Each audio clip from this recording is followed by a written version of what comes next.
Hi hello నమస్తే welcome to vlogging with Shiva. ఈరోజు నేను మీ ముందరికి మన తిరుపతి సిరీస్లోని రెండో వీడియోస్ అయితే వచ్చేస్తాను అనమాట.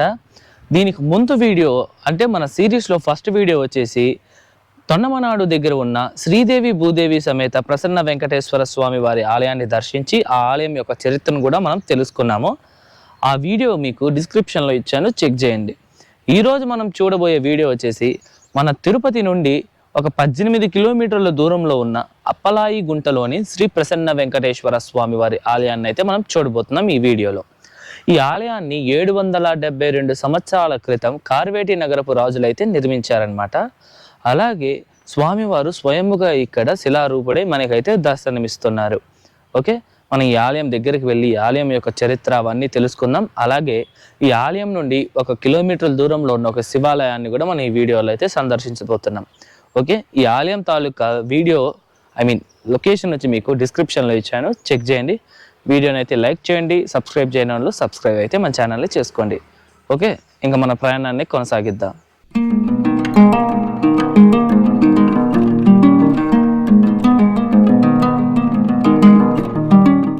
ఇదే అండి అప్లాయగుంటలోని శ్రీ ప్రసన్న వెంకటేశ్వర స్వామి వారి ఆలయము. ముందుగా మనము ఈ టెంపుల్ టైమింగ్స్ విషయానికి వస్తే ఈ గుడి ప్రతిరోజు ఉదయం 6 నుండి రాత్రి 8 గంటల వరకు అయితే ఉంటుంది. ఓకే, ఇప్పుడు రండి మనం ఆలయం లోపలికి అయితే వెళ్దాం.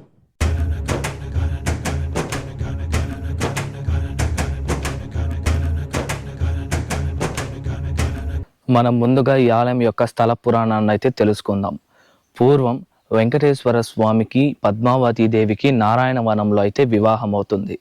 అలా వివాహం అయిన తర్వాత స్వామివారు తిరుమలకి వెళ్తూ ఉంటారు. ఆ వెళ్ళే దారిలో ఉన్న మునులను సిద్ధులను వీళ్ళందరినీ దర్శించి దాని తర్వాత కొండ మీదకి వెళ్ళి అక్కడ శిలారూపుడి దర్శనం ఇవ్వాలని అయితే అనుకుంటారు.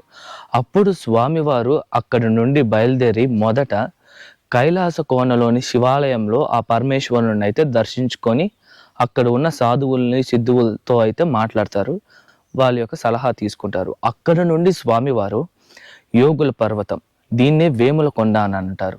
ఈ యొక్క యోగుల పర్వతం మీద ఉన్న ఆ సిద్ధేశ్వరుడు మహాసిద్ధుణ్ణి దర్శించి ఆయన దగ్గర ఆశీర్వాదం తీసుకోవాలని చెప్పి ఆ యొక్క వేముల కొండనైతే ఎక్కుతారు. అలా ఎక్కి ఆయన్ని కలిసిన తరువాత స్వామివారైతే ఆయనతో మాట్లాడుతూ ఉండగా సిద్ధేశ్వర మహర్షి ఏమంటారంటే, స్వామివారిని ఈ యొక్క ప్రదేశంలోనే శిలారూపుడే భక్తులకి దర్శనం ఇవ్వాల్సిందిగా ఆయన కోరుతారు. ఆయన కోరిక మేరకు స్వామివారైతే ఈ యొక్క అప్పలాయ గుంటలోని ఈ యొక్క ప్రదేశంలో శిలారూపుడైతే అవుతారనమాట. భక్తుడు అడిగిన వెంటనే స్వామివారు ఇక్కడ ప్రసన్న అయ్యారు కనుక స్వామివారిని ప్రసన్న వెంకటేశ్వర స్వామి అని అయితే పిలుస్తారనమాట. ఇది ఈ ఆలయం యొక్క స్థల పురాణం. ఇక్కడ స్వామివారు మనకి అభయహస్తంతో అయితే దర్శనమిస్తారు. అభయహస్తంలో ఉన్న స్వామివారి ఆలయాన్ని దర్శించుకుంటే మనకి ఎటువంటి కోరికలైనా నెరవేరుతాయనేసి ఇక్కడ భక్తుల యొక్క నమ్మకం. ఈ ఆలయంలో ప్రసన్న వెంకటేశ్వర స్వామి వారితో పాటు మనకి ఆండాలమ్మవారు అలాగే పద్మావతి దేవి కూడా మనకి దర్శనమిస్తారు. అలాగే ఈ ఆలయంలో ఉన్న వాయు భగవాను దర్శించుకుంటే మనకి దీర్ఘకాలంగా ఉన్న ఒక వ్యాయానికి సంబంధించిన ఒక వ్యాధులు తగ్గి మనకి విముక్తి కలుగుతుందని ఇక్కడ చాలా మంది అయితే చెప్తున్నారనమాట. అలాగే ఇక్కడ ఆలయం యొక్క ఎదురుగానే మనకి ఒక కోనేరు అయితే ఉంటుంది. ఇప్పుడు ఆ కోనేరునే మనం చూడబోతున్నాం, రండి. ఇదే అండి ఈ ఆలయం యొక్క కోనేరు అనమాట, పుష్కర్ని అంటారు కదా, ఇదే అనమాట. చాలా నీట్గా ఉందండి. లాస్ట్ టైం నేను వచ్చినప్పుడు అయితే అసలు వాటరే లేదు, కన్స్ట్రక్షన్లో ఉందన్నమాట. మొత్తం ఫెన్సింగ్ అవంతా, అంటే నేను వచ్చి కూడా అయిపోయిందిలేండి, ఒక 6 years 7 years పైన అవుతుంది అనమాట. ప్రజెంట్ ఇప్పుడైతే ఈ కోనేరు ఇలా ఉంది, చాలా చాలా అద్భుతంగా అయితే ఉంది, మీరు కూడా చూడొచ్చు.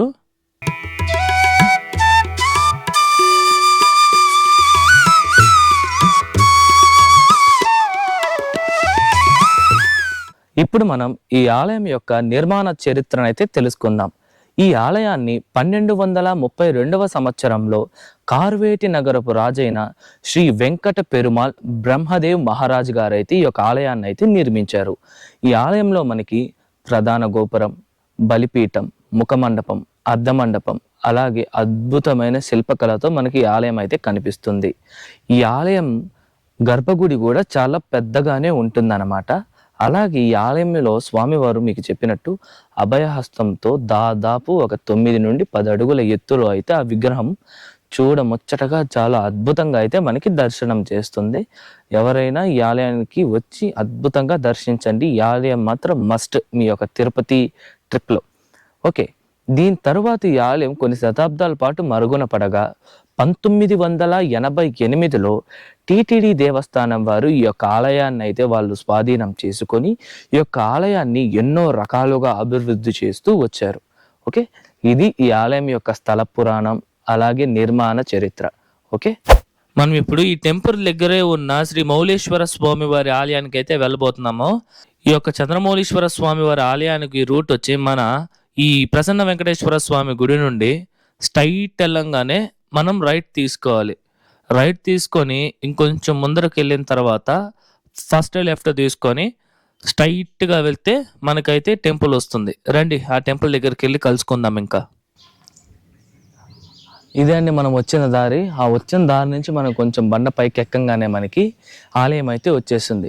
ఫస్ట్ మన ఆలయంలోకి ఎంటర్ అవ్వగానే మనకి ఇక్కడ ఫస్ట్ అయితే మనకి మునీశ్వర స్వామి వారి ఆలయం అయితే ఉంది. మనం ఆలయంలో దర్శించుకోవచ్చు, కానీ క్లోజ్ చేస్తున్నారు, మధ్యాహ్నం అయిపోయింది కదా, అందుకైతే మనకి అలో లేదనమాట. అలాగే ఇంకొంచెం ముందరకు వచ్చామంటే మనకి అద్భుతమైన తామర కొలనైతే మనం చూడొచ్చు. చూడండి ఎంత అద్భుతంగా ఉందో చూడడానికి. ఒక తామర కొలను, పైన కొండ, కింద తామర కొలను చాలా చాలా అద్భుతంగా అయితే ఉందన్నమాట. ఇంకో విషయం ఏంటంటే ఈ యొక్క తామర కొలను ఇప్పుడు దాకా ఎండిందే లేదంట. అంటే నీరు ఇప్పుడు దాకా ఎండాకాలం అవ్వచ్చు, వానాకాలం అవ్వచ్చు, నీళ్ళైతే ఇప్పటి వరకు ఎండిందిలే. వావ్,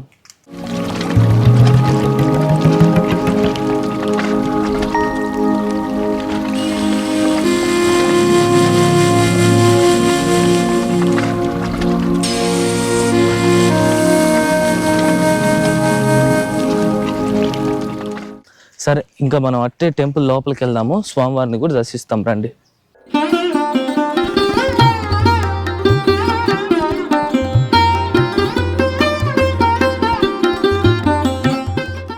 ఇదే అండి నా వెనక పక్క చూస్తున్నారు కదా, అదే ఈ చంద్రమౌళీశ్వర స్వామి వారి ఆలయం. అయితే మనము లోపలికైతే కెమెరాస్ అలో లేదు, సో వీలైనంత వరకు ఈ టెంపుల్ని అయితే మీకు చూపిస్తానమాట. ఈ యొక్క టెంపుల్ ఇక్కడ కన్స్ట్రక్ట్ చేయడానికి మెయిన్ రీజన్ ఏంటంటే మనకి ఇక్కడ యోగుల పర్వతం ఉంది. ఆ యోగుల పర్వతంలోనే వెంకటేశ్వర స్వామి నిజ పాదాలు అయితే అక్కడ ఉన్నాయన్నమాట. అది కొండెక్కాలంటే చాలామంది వల్ల అవ్వదు, ట్రెక్కర్స్ ఉంటారు కదా, వాళ్ళు తప్ప ఈ చాలామంది ఎక్కడం అసాధ్యము. దానికనేసి అక్కడ పైన మనకి యోగుల పర్వతంలో సిద్ధేశ్వర స్వామి వారి ఆలయం ఉంది. అలాగే మీకు ఇంతకుముందు చెప్పిన ఆ వెంకటేశ్వర స్వామి వారి పాదాలు అయితే ఉన్నాయి. అందరూ అక్కడ ఎక్కలేరు అని చెప్పేసి ఇక్కడ 1937లో ఇక్కడైతే ఈ ఆలయాన్ని అయితే నిర్మించారనమాట. ఇది ఈ ఆలయం యొక్క చరిత్ర. ఇక్కడ చుట్టుపక్కల లొకేషన్ అవంతా చాలా అద్భుతంగా అయితే ఉంటుంది.